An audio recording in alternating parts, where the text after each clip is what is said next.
So 2 weeks before the guy that was actually successful does it, they try. Mm-hmm. And they take off, and they're seen leaving and I have the name of it in there, the airfield. And they take off over England, and they go over Ireland, and they take off real early in the morning. Their last seen over Ireland at like 10:30 in the morning.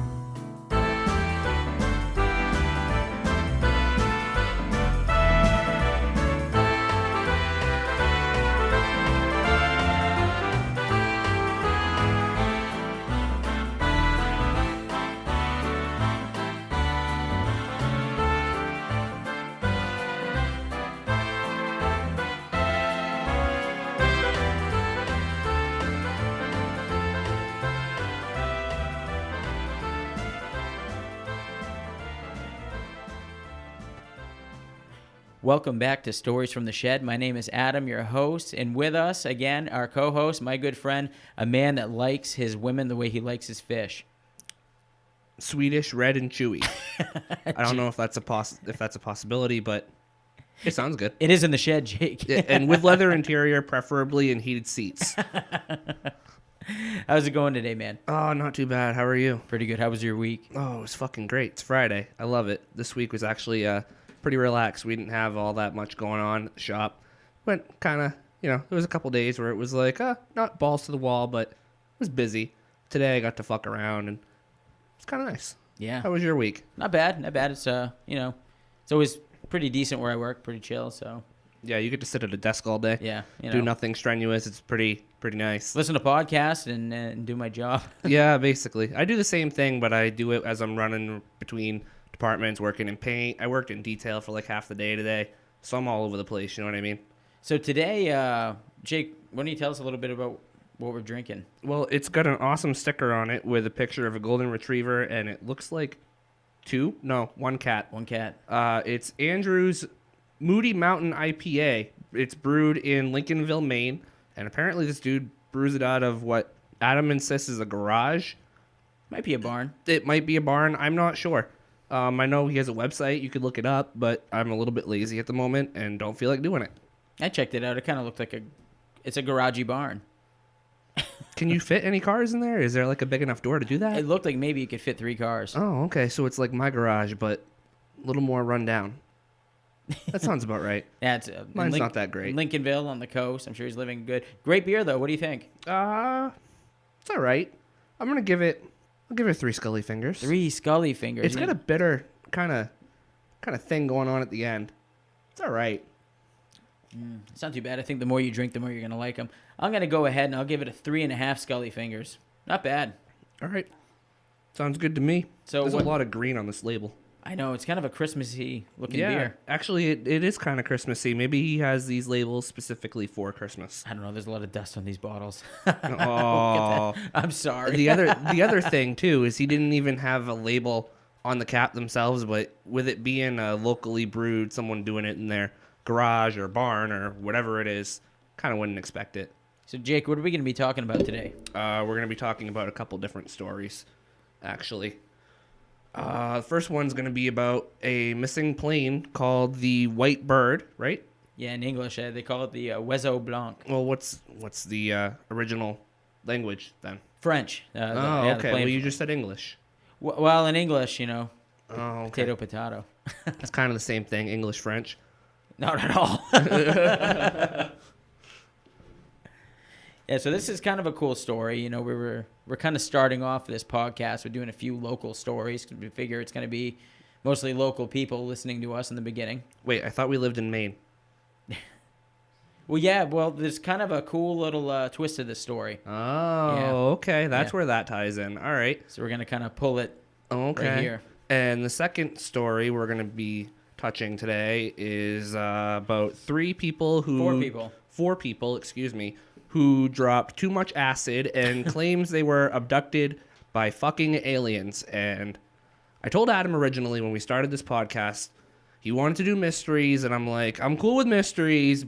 No aliens, no fucking Bigfoot, none of the things that you guys would expect that, everyone's done this, and, we know that doesn't exist, like fucking flat Earth. If you think the fucking Earth is flat, Go away. Anyway, I'm going to spend most of that story just shitting on these guys. And you know what? Maybe something did happen to them, but I don't believe it. So this story actually kind of begins, and it's around May 21st in 1927. Charles Limbaugh was the first person to touch down at France's... Hey, that sounds like Rush Limbaugh. Were they radical Republicans as well? Yelling about all the bad things going on Earth? I've been saying it all fucking week. Charles Lindbergh touched down at France's La Bourget Field, having completed history's first nonstop flight between New York and Paris. That's a long-ass flight. I thought it was long flying from Washington to L.A. That took forever. Well, this made this guy an instant celebrity. Oh. Yeah, there was a crowd of 150,000 people waiting for him. Oh, no shit. They hoisted him on his shoulders, but the story isn't really about him. It actually takes place approximately 2 weeks before this event happened. Well, what does he have to do with it then?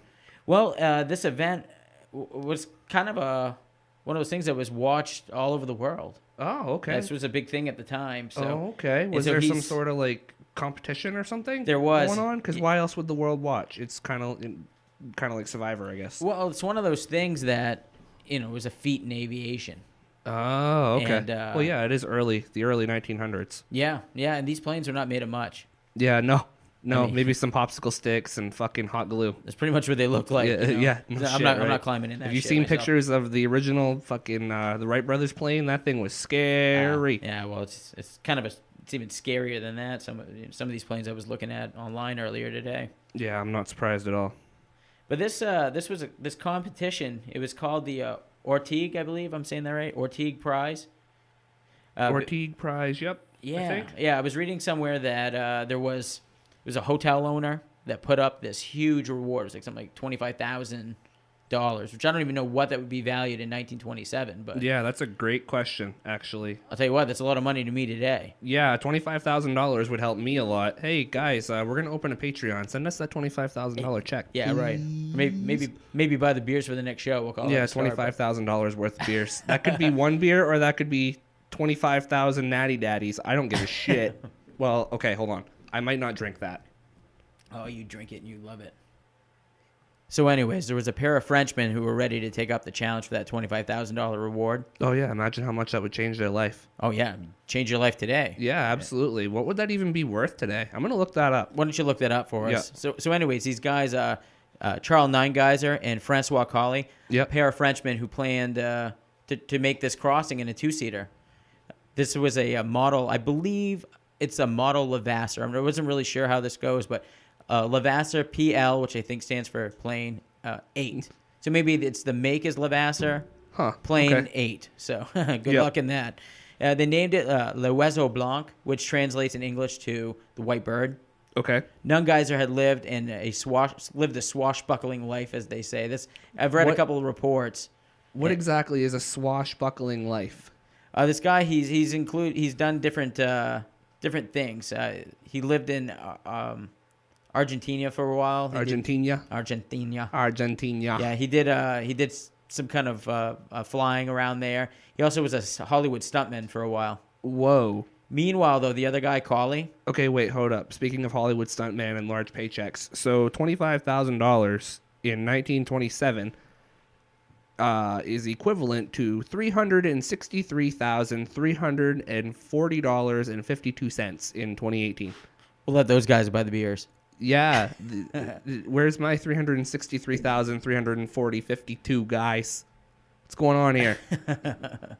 So anyways, the other pilot, Colli. Yep. So this guy's achieved several endurance flying records, flying over the Mediterranean and such things. But either way, both men, they both served as French fighter pilots during World War I, and they had the scars to prove it. In fact, Colli wore an eye patch as a result of a crash that had left him partially blind. Oh, holy shit. Yeah. How do you fly a plane partially blind the second time? Back then, they didn't give a fuck. He's got some steel nuts. Yeah, well, he's got some steel something. Yeah, for sure. Yeah, he got his eye stolen. But anyways... They took testosterone back then? Yeah. Right. So Neungeiser had also survived 17 war wounds and endured so many surgeries that the New York Times described him as a man of part platinum. Oh, wow. Yeah. So anyway, to go back on this this prize, right? The Orteig Prize Challenge. Yep. The French duo planned to begin their crossing in Paris and end it in New York. Oh, okay. Yeah, Were New they York flying in New York City? Yeah, and I think the plan was to land in the water. I think that was the plan. That's kind of strange. You would think they'd want to land on land. So the way they began their strategy was that Nunn Geyser serving as the pilot and Cawley as the navigator. Mm-hmm. They would fly with their plane with the open cockpit. Open cockpit. Yeah, open cockpit and a biplane over England. That must have been terrifying. I can't even sit by the window when I'm flying on a passenger fucking plane. Yeah. Never mind a plane from 1927. Oh my God. But that was just over England. I think once they get out to sea, they were going to close it up. Well, I'm sure they didn't fly at 30,000 feet either. No. There's no way. So they were going to go over England, go over Ireland, Yep. and then they were going to kind of buzz through Newfoundland and Nova Scotia. And they would then finish. Yeah. They would then finish by landing in the water up by New York. They wanted to land by the Statue of Liberty or by Battery Park. Oh, okay. So the plane, the white bird, Mm-hmm. or l'Oiseau Blanc, right? It was modified to carry over 1,000 gallons of fuel. That's a lot Yeah. of fucking fuel. You know what? That's enough for 40 hours of being in the air for that kind of a model plane. Well, how long does it take to fly from England to... Paris, I'm sorry. How long does it take to fly from Paris to New York? I think it takes about 11 days. That's a little more than... I'm just kidding. That's a little more than 40 hours. You're going to need You're a gonna be lot screwed. more fuel than that. No, I would say miles per gallon on that I don't know. bullshit. I would. It's got to be something that would take. I don't know. We'll probably get into that a little bit further into our story here. Maybe. But It's possible. so, anyways, this plane, it wasn't just a regular plane. It was outfitted with watertight bottom and a detachable landing gear that would allow the pilots to cut down on weight. Oh, that's nice. Yeah, nothing like cheapening up your plane. Yeah, nothing like making a detachable landing gear as you're landing. That's the last thing I want my landing gear to do is fucking fall off my plane. So what they did, this plane, right? Nunn Geyser had also painted his emblem on it from World War I, the Black Heart with a skull and crossbones. So kind of cool, right? Right. He's a 1927 badass. That's right. Now, on the day that they took off on May 8th, 1927, Mm-hmm. Nunn Geyser and Cawley climbed into the cockpit of l'Oiseau Blanc in Paris at La Bourget Field. The Labourget. That's right. The threat of foul weather in the Atlantic had deterred Lindbergh. I almost said it again. And some of the other Ortega competitors from taking off at that time. French daredevils were willing to gamble in hopes of winning the race. Oh, of course. So They're those crazy motherfuckers. Those are a little bit They crazier. don't give a shit, yeah. Yeah, They don't care if it's thundering and lightning or any of that shit. So just like today, right? Nunn Geyser got that last minute injection of caffeine. What do you do? Drink a coffee? Yeah, Went well, over to Dunkin' Donuts, Bob. it's just like me when I go to work. I suck Yeah. down 3-4 coffees first thing in the morning. Got to wake me up, get ready for that. But same thing Yeah. with this guy. I am not a coffee drinker personally. I can't do it. It tastes weird and it doesn't give me a good feeling. Yeah, well, But most people do. Maybe I'm just the weird one that doesn't drink it. I suck him down. You're probably more like Cawley. He just catch a last minute kiss from his old lady. Yeah. And at 5:17, at a sea of spectators looking on, l'Oiseau Blanc chugged down the runway and took off to the sky. So what do you think, Jake? How are you feeling? You're in this plane now, okay? You're sitting in this plane yourself. How are you feeling? I am feeling petrified because what am I going to do if I don't make it? Yeah, what the hell are these guys thinking? What are they thinking? Oh, I might not see you again, but I love you. Bye. Anyways, worth the That doesn't money, work. right? Worth Yeah. the money. Yeah, yeah, no, I mean $300 and something thousand, yeah. For an exchange of, 380, 360. for an exchange of your I don't life. know. I think I still have it. So these guys, right? 363. Yeah, that's a lot. Yeah, right. All right. Buys a lot of beer. All right, yeah. Well, I don't think they're caring so much about beer. They're probably thinking more, to get their kids through college and shit, like people in 2018 do. Yeah, well, They have the same aspirations as we do, right? paying their medical bills. Yeah, paying their medical bills because the United States doesn't have a universal healthcare system. Socialism, yay! So these guys, right? They bring in their landing gear, and they're ready. They're going. Nunn Geyser and Cawley speed through the French coast and cross over to the English Channel. They were last sighted over Southern Ireland at around 10:30 a.m., at which point they flew into the vast expanse of the Atlantic Ocean. The White Bird was not outfitted with a radio, so they were shit out of luck if they if they got lost. So far, though, for the next day, the world could They only... couldn't intake the great jams of Pink Floyd on their flight. No. It's pretty upsetting. They were out there, and then the world was just waiting in anticipation for the reappear of this bird in North America. Can you imagine being in the air and not being able to listen to the radio? Oh, man. Well, they had That'd each be other. horrible. Jake, what if we were in a plane together, flying tandem? I love you, but I might kill you. Cold black water, keep on rolling. You sing. You could barely take sitting in the shed with me for 2 hours. That's not what I said. It's not even close to what I said. Anyway, so the world just was waiting. And the next day, on May 9th, thousands of people had gathered into Manhattan waiting to witness this plane make its triumphant landing. While the appointed time came and went, no sign of Nungeyser and Colley's search. While the appointed time came and went with no sign of Nungeyser and Colley, search planes were dispatched to scout for them. Why? Well, because they were expected to be there by this time. Oh, that's right. And they don't have the whatever the hell system. Would they have that air traffic control? Yeah, there was none of that. Yeah, they don't have that in 1927. No. And So- even then, I think they'd be more concerned. So I'd imagine they were probably flying up and down, the entire coast of the United States. Yeah, probably. Well, maybe not. Well, the entire East Coast, yeah. Why would they? They'd be coming from. Well, look at They'd be look at coming their from France. look at their flight plan. They were leaving. They left France. They Okay. went into England. They crossed over Ireland, Yep. crossed the Atlantic, and they Yep. came down over Newfoundland and Nova Scotia. So they're okay. flying over Maine. Yeah. Yeah. Oh, wait a minute. So they could have Are you crashed. telling me there might be a Maine tie? Wow, Well, yeah. podcast about Maine. Well, for now it is. Well, kind of. Let's get some ideas from other states. We want people to email us in with some different ideas, but Yep. We'll give you the email at the end. yeah. So anyway, so they're flying up and down, Mhm. up and down. They're flying up and down.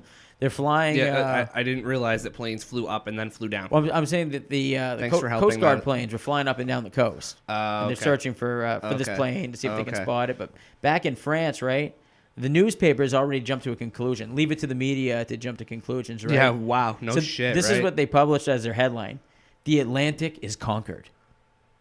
The Atlantic is conquered. You ain't even seen them land yet. That was a What little- are you talking about? A little bit like George Bush when he flew onto the aircraft carrier there, when he jumped out in the flight suit and they had the banner in the back and it said "Mission complete." When was that? I don't remember that. Yeah, that was when we were in Iraq for like 3 days. But anyways, back onto Jesus, this, right? Yeah, mission complete. It didn't take long before And- France received the and we're telegraph. still there. It didn't receive, yeah, basically, but it didn't take long before before France received the telegraph that the plane was actually missing in action. Oh no. Yeah. So, Oh no. they continued to look, but over the next several days, Nungeyser and Colley became the subject of an international rescue operation. So they don't know where these guys went down. I mean, they don't have a radio. So who's telling? There's Right. where do you start the search? I mean, Right. everywhere, right? So ships and aircraft from the United States, Canada, France scoured, North America, the coastline, all over the place, Yep. in search of signs for this plane. Looking for this plane, and they're like, well, it really shouldn't be hard to miss. I mean, how many planes are there in 1927? Well, there was quite a few. There was quite a Really? few that were in this competition. Oh, okay. But that's right. but what the thing is that it wasn't as common obviously as today. Well, So no, when- obviously When not. people would hear a plane, I'd imagine they stopped and they were like, "What is that?" Yeah, right. Oh. What the hell's going on up there? It's a plane. Yeah, right. Now you hear one go above or fly above you, and you're just like, yeah, that's a plane. Now another pilot, Floyd Bennett, an American guy that was competing for the same prize. Yeah. He'd been injured when his plane crashed at takeoff, so he didn't make it too far. But he even came out to the hospital to lead the airborne search. Wow. Yeah. At this time, though, Charles Lindbergh finally made his transatlantic crossing. So that had already happened. This is 2 weeks after these guys took off on their trip. Yep. There were still no signs of the French pilots. In his autobiography, Limbaugh would later write that Rush Limbaugh. Lindbergh, all fucking week, would later write that Nungeyser and Colley had simply vanished like midnight ghosts. This story gets much funnier if you picture this Lindbergh guy as Rush Limbaugh. I picture just two- screaming into a microphone about dudes going down on the plane. There's 2 Rush Limbaughs in that plane. Yeah, That's right. what I picture in my head.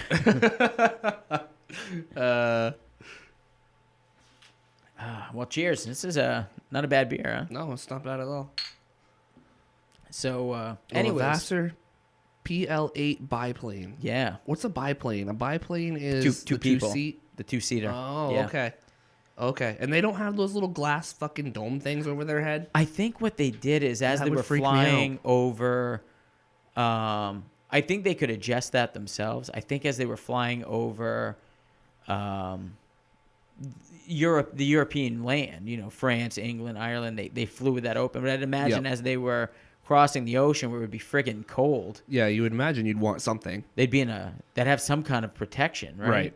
So what do you think happened? I mean, there's been speculation that they didn't make it much far off the coast of France, that they found some kind of remains there. There's been speculation that they've made, that they may have crashed somewhere in the middle of the ocean or It's in Canada. possible they ran out of fuel. There's a lot of things that really could have happened. It's possible they ran out of fuel and went down in the ocean. It's possible they crashed before they even made it to the ocean. It's possible that when they got here, something happened.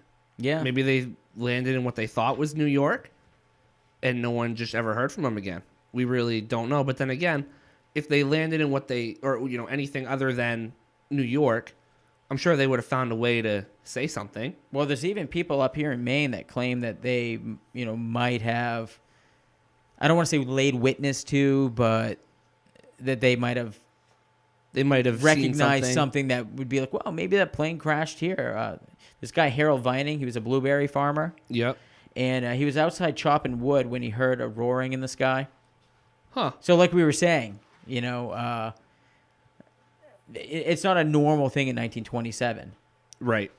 To see a plane just kind of... So, right, to hear that. So as the sound got closer, right, he wondered if it might have been that plane. It was May 9th, so it kind of made sense, a timeline match.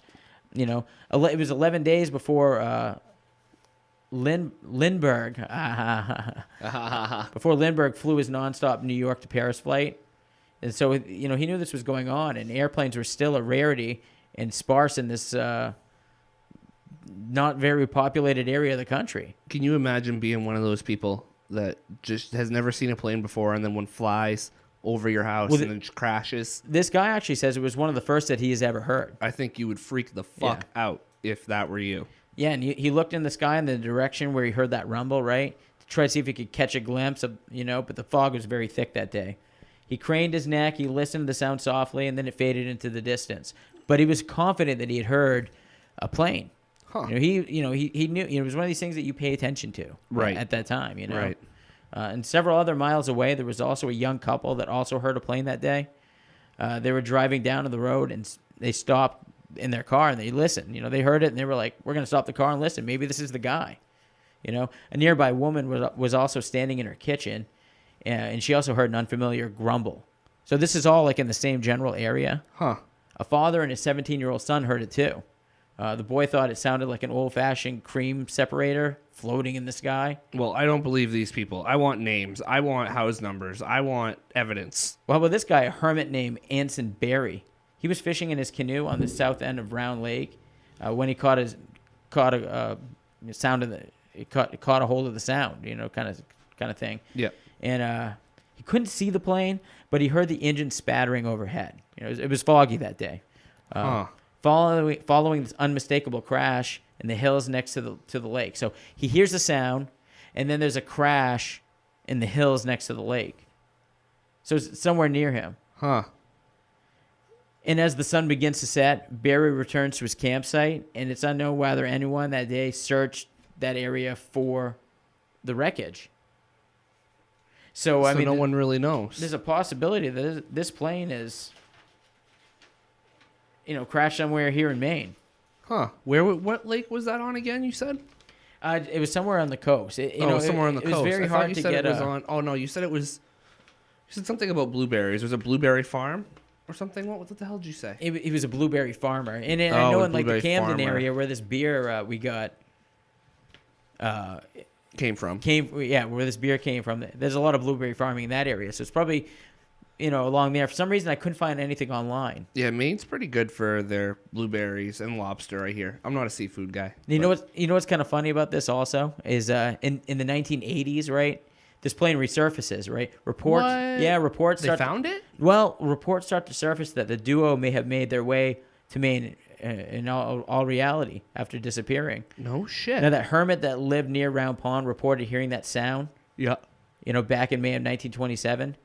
And others had also reported that, like we said. Well, the search began in the woods, and the struts were found. Well, no shit. Yeah, struts were found, and there was all Maine is fucking woods. Well- of course. Well, no, let's go start the search in Walmart.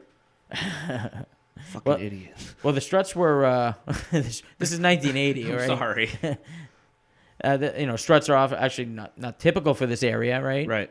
So soon after that discovery, more residents claimed that the motor had been dragged out of the woods and it was used for some kind of logging.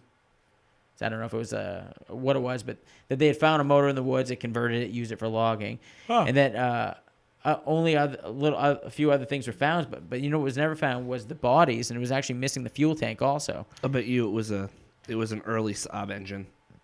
It was, Of course, it ran 60 years later. It's a Saab engine. French plane with a Saab engine. Yeah, that's what it is. The current hypothesis, what the world kind of accepts, is that the pair ran out of fuel and was forced to crash land in Maine. So that's what the current hypothesis is. But no one can truly confirm this. Does anyone know what happened to them? Well, there were pieces of the plane found, but no bodies. So Maybe they got eaten. where did the fuel tanks go? I don't know. You never said they were missing fuel tanks. Yeah, and that's a good point. If the plane went down in 1927, It's possible that shit just rotted away. well, not only that, but you would think some animals would take that body apart. Well, right. Well, that's kind of what I was thinking. Was the animals probably ate them, if they weren't found with the plane? Because if the plane, you would think the plane would catch fire. You think these guys You know could what I have? mean? They could have landed or crashed and survived, but where would they have gone? Yeah, that's true. They also claim in France, in some areas, that the plane might have crashed there. Do they have any information of a plane crashing in France? They looked like theirs. They found parts, but there were other planes that were crashing. Yeah, right. Well, let's not forget they weren't the only people in this contest of trying to be the first people to cross the Atlantic Ocean either. Now, this plane the one that they found in Maine looks just like that plane, a white plane with the emblem on it. So worn that's the out, but plane. I think it was the plane. It probably was the plane. I think If it was, it has the emblem in the same spot, yeah, it's definitely the plane then. but there are still people that are skeptical. If it's right there in front of you, you can't be skeptical. Yeah, no, That's odd. no. People are odd. But I like to think that is the plane. It crashed right here in Maine. Probably. That's right. Well, I wonder if you can find it in the woods still. we should go take a hike, see if we can find it. Yeah, right. Where is it? Some pond again? Can't even find the friggin' name of the pond online, the name of the town. We're gonna have to ask Andrews Brewing because I have a feeling it's in that area. Yeah, right. In the Blueberry Hills. Well, didn't you say that they had the pond name in here? Round Pond, I think. Round Pond? I think that's what it was. How many friggin' round ponds are there? Round Eye. There's a round eye. Round Eye. You're not good, round eye. You no good, Round Eye. There's a round pond down the road from us. That's no good, Round Pond. It's like round pond. It's like Main Street. Round Pond is no good. So, anyways, so that's this story here. It's kind of an interesting little historical story here in Maine. Yeah, I would say so. I just want to know where it is so I can go see it. Yeah, well, we can probably find that and post it on our Facebook page. That's what I was thinking. Something about Round Pond. Remember that. We're gonna make a note of that. Round Pond. Yeah, Round Pond. Okay, Round Pond. Hold on. Let me make a note of that right now. Oh, guess what? I don't have the sticky notes thing. Well, anyways, I think it's time for a beer break here before we start our next story.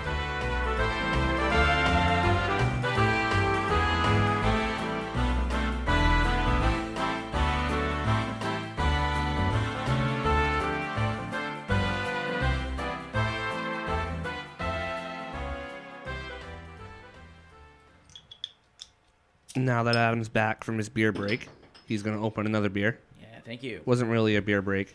No, that's what we'll call it. That's what we're going to call it. So what's our next story we're going to talk about tonight? Well, we're going to talk about the dudes that dropped six fucking tabs of acid and think they got abducted by aliens, and they're fucking wacko. That's my personal feeling on it.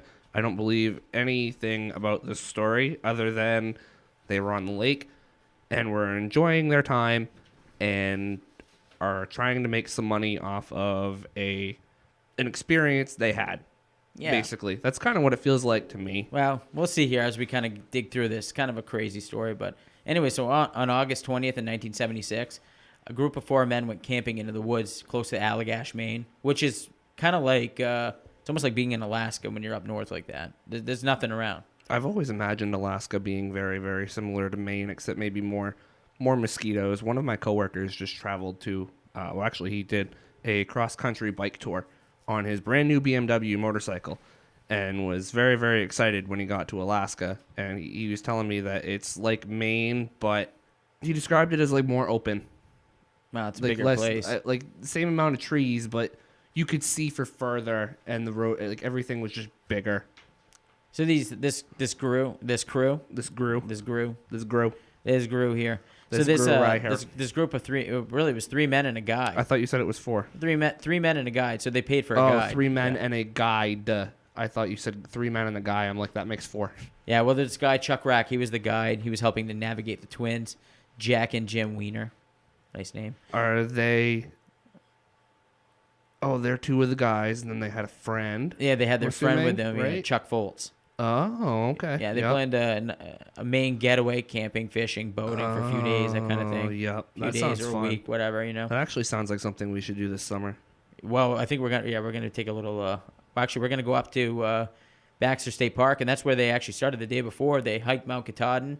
They took a small plane. I hope it wasn't flown by Collie. Maybe it was. Right. Maybe it was. Collie and Nungeyser. Yeah, they're like, I don't know, 80-something years old. They survived a plane crash, and they're like, let's do it again. Yeah. Yeah, so anyway, so these guys, so they this time we're going to get abducted by aliens. Yeah, right. Well, you know, you'll never find me now.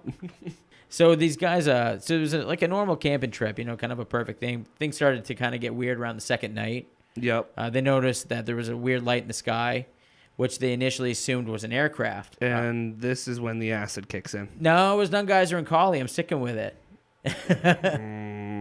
I don't believe it. But they said this light, all right, and listen to this. They said the light caved in on itself, and as they watched, it eventually vanished. I mean, whatever, right? I mean, I guess. Yeah. So on I guess. night number 3 or 5, depending on, you know, they get their timeline confused. Oh, well, then they're already fucking bullshitting. They can't even get their fucking timeline straight. Well, the thing is, I've read a couple. That doesn't and make sense. It's either 3 or 5. They don't know. Either way, you know, they're having a good time. Yeah, they don't know because they were on fucking drugs, and none of this happened. So this time they decided to go do some night fishing instead of during the day. So they go do some night fishing, right? Yeah, they're playing the president's card. Oh, I don't know. I don't remember when this happened. I don't know what happened. Well, I don't know another thing. anything. Nobody tells me anything. They're not even sure what pond they're on. So they were either on Smith Pond or on Eagle Lake at that time. They were not really sure. Again, they don't know anything. How can any of this be true if they don't even know? Oh, I don't remember. This is just another area where the sources differ. But either way, they choose to build a large fire on the shore so they could find their way back. And then they head out to fish. But it's only a few minutes after that strange things start to happen. Strange things. Woo! So while there was a fire still burning brightly, these men, they're preparing their fish. They're preparing to get ready to go. They're fixing to go fishing. Yeah, right. Fixing. You know, and then a similar light appears. Another light? Yeah, well, a similar one from the night before. One of the men flashed a flashlight at it. Yep. And it retracted as it was coming closer to them and shining as a bright light down on their boat. So it was kind of like it was coming to them. Now the 3 friends, right? Couldn't that just be a warden? You know what? I believe there was a warden out in that area. I believe it. I would imagine that was probably just a warden. I think I saw that in the documentary. Well, they did come across a warden at some point. Yeah, I remember watching that part of it in the documentary when I was over here the other night. Well, the 3 friends, right? They start rowing frantically to shore. I know it doesn't sound like it, guys, but we actually do put a lot of effort into trying to put these stories together. I came over to Adam's place a couple nights ago, and he was watching, I don't know, like an hour-long documentary, and we had to keep pausing it and restarting it. We do put we try to put a lot of effort into these things. Oh yeah, for sure. I mean, especially when the story differs. Right, exactly. You know, what pond they're on, what day these events happen. Right, I don't even know what lake I'm on. Yeah, I forgot how much drugs I did that weekend. So these guys, right, as as this light's kind of shining down on them in their boat, right? The three Yeah, friends. the warden shining their flashlight on them. The three friends, they start rowing Hey, frantically. what are you guys doing? They start rowing frantically to shore. But their guide, Rack, this guy Rack, right? Yep. He's mesmerized by the light, so he's just staring into it. Now, the next thing, right? Telling you. The next thing any of them knew is that they were all standing on the shoreline next to the fire, and the fire was just burning, just little tiny flames above ashes. Yep. Like the fire just, like, time had elapsed, Mm-hmm. and they're back to shore, and their fire's just about out. That's not good. And They got to get back there and get that fire going yeah, again. they totally lost track of time, but none of them had spoke much of it. All right, they were exhausted, and so they sought camp and sleep, and then they got on with their lives. They didn't Yep. talk much about it that night. I don't know, man. They just kind of left it alone. I don't know. What do you think? This shit happens to us. Well, you and I go camping or hiking like we do, and some of this happens to us. It would probably initially freak me out, but I'd be like, again, it's just a ranger shining his fucking flashlight at me. Hey, what are you guys doing? Yeah, you wouldn't think much You know of what it. I mean? No, not typically, but then again, I'm not doing psychedelics in the woods like these guys are. Yeah, only in the shed. I keep sitting, no, not even there. I'm just I kidding. just, There are no psychedelics in the shed. I can't, I don't buy it. I don't buy you got fucking abducted by UFOs or you were visited by an alien. I don't buy it. I just don't buy it. Well, dude, the story gets a little bit weirder, right? So a few Oh, years. they actually got abducted? Well, a few years later, Oh, okay. Jim Wiener, and I don't know if he's the bigger or the little of the wiener, but well, you know, Wow. they're brothers. Were they twins? Wow, dick joke. Equal wieners. Anyways, so this guy was in a car accident. This wiener, the wiener that we're talking wiener about that was in now, the car accident. we're gonna call him Wiener number 1. So Jim Wiener number 1. They have different names, you know. The wiener. Don't of they this, have like Jim Wiener and Chris Wiener? Is that how that works? What the hell's the other dude's name? Well, anyways, this wiener, the wiener in this conversation. Jack and Jim Wieners. Yeah, well, this There we go. Jim Wiener here. Yeah. He was in a car accident. Oh, that's shitty. Yeah, well, after I've that, it been left in him. those. That sucks. Well, this one, not like this. I mean, this one left him suffering seizures. Ooh. But that it was then, right? Well, what year was this? 76? Were Yugos Well, around this then? was a few years after. Oh, okay. So like early Around 80s. 80s. Were Yugos around then? I think so. That explains it. my dad had one of those, I think. Ugh.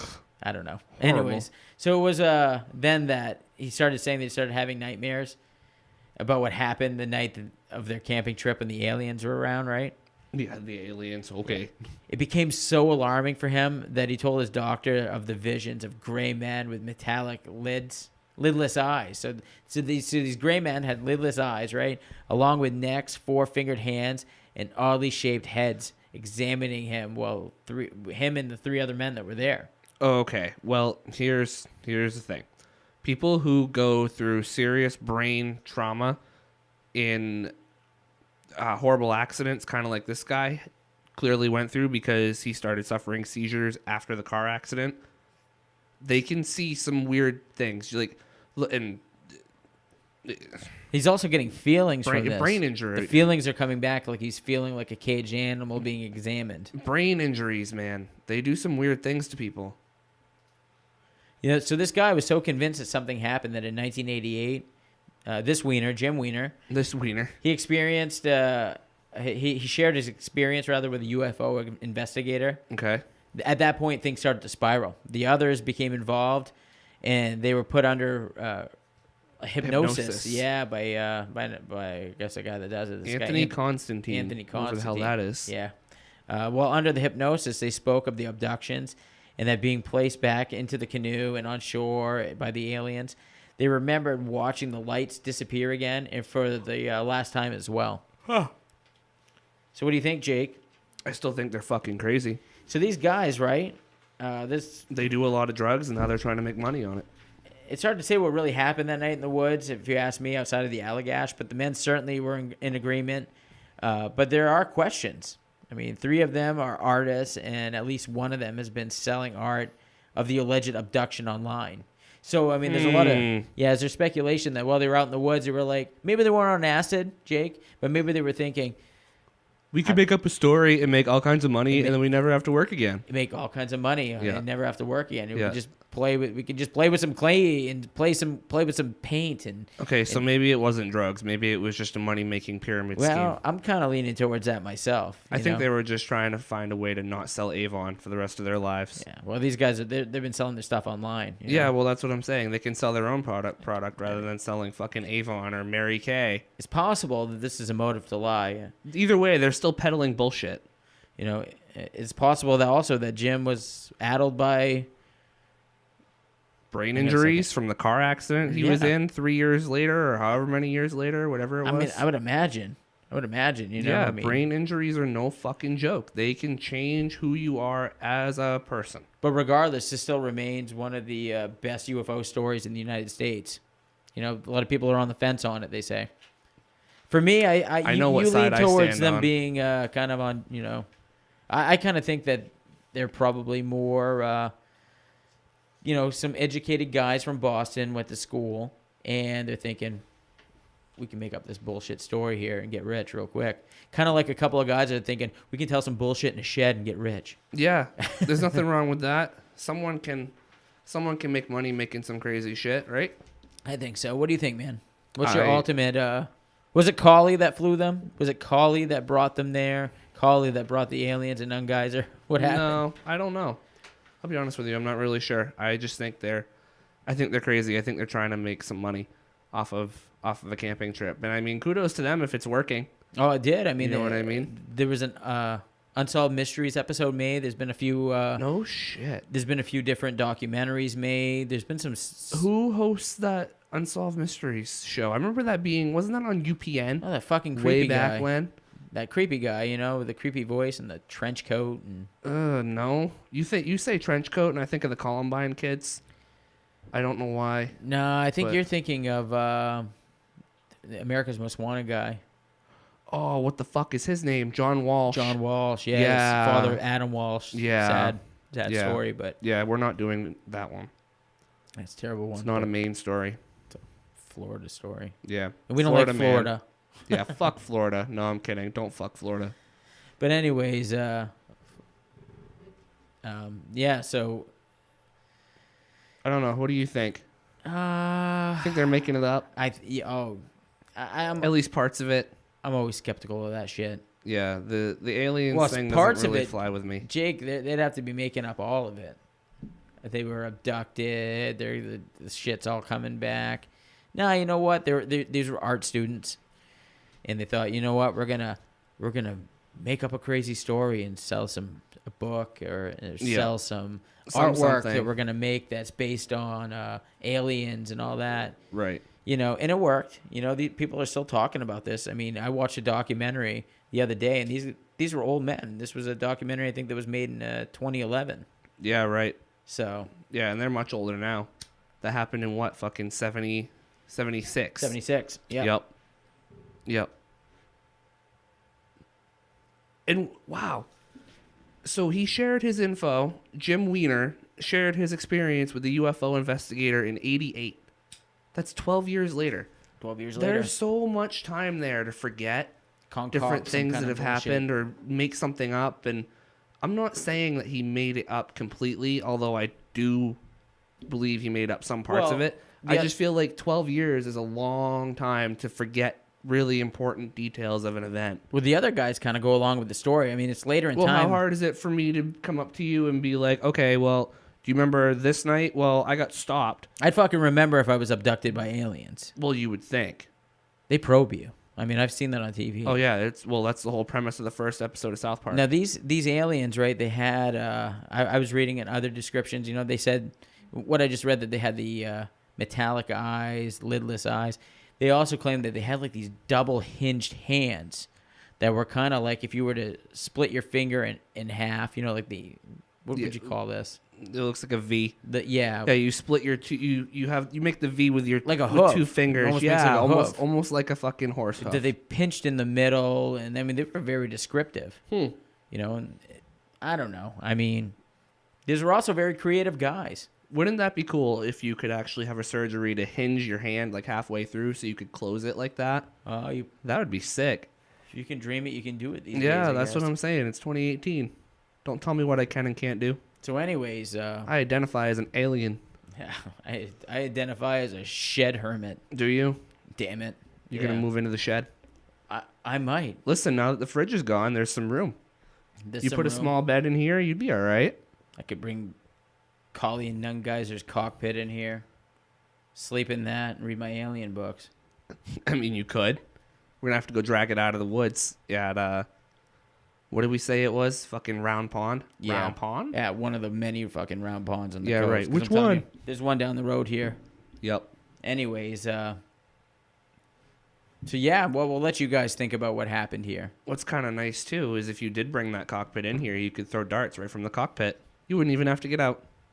Cockpits and Wiener and Jim Wiener. People are going to think you're gay or something. It's just, I just stop using that word. I think we're gonna stop. Yeah, And that's okay if he is gay. I'm not. We're just gonna watch the Bellator MMA right now on DAZN. Actually, you know what? I think you're gay. Do you have something to tell me?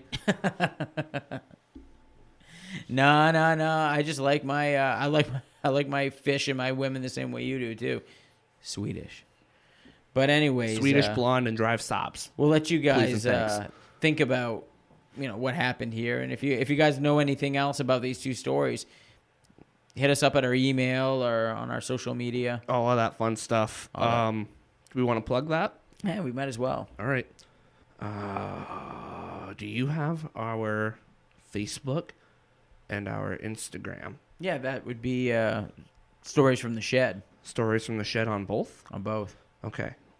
Our Twitter is at Stories From Shed, and our Facebook, Stories From the Shed. Twitter is at Stories From Shed. Instagram is SFTS Podcast. Yes. Correct? Yep. And our Gmail is sftspodcast@gmail. Send us an email if you guys have stories you want us to talk about, or just want to drop us a line, tell us we suck. Tell them we're all right. Tell them stop slamming your beer on the table. I can hear it in the microphone. It's fucking annoying. Also, Jake, stop dropping your sandal on the floor. Why are you wearing sandals in fucking December in the shed? You're freezing. What are you doing? It's okay, you guys. I have wool socks. And then we also have iMessage. It could go to my phone if I decided that I wanted to turn it on, but I decided not to. We're going to leave it associated with the laptop. Yeah, we're definitely looking for feedback. This is our first podcast. Yep. Episode 2 here. And we're only going to get better from here, but we're only going to get better with your help. So, Yeah, absolutely. iMessage us, sftspodcast@gmail.com. excellent. Thank you for listening again. We'll see Thank you you next for week. listening, guys. Have a good rest of your week. Yeah. Bye-bye. Bye.